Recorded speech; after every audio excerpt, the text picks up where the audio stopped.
Hello guys, in this video I will show you how to fix the current version of Antigravity is out of date.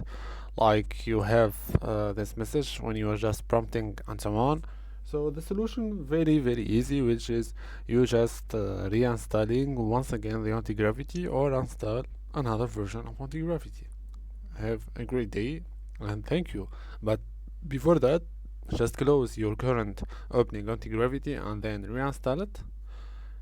If it is works, thank me later, comment me below. If it doesn't work, even though you're installing once again the anti-gravity program, you just need to download the new version. I hope you like the video. Please like, share and subscribe the channel. Peace.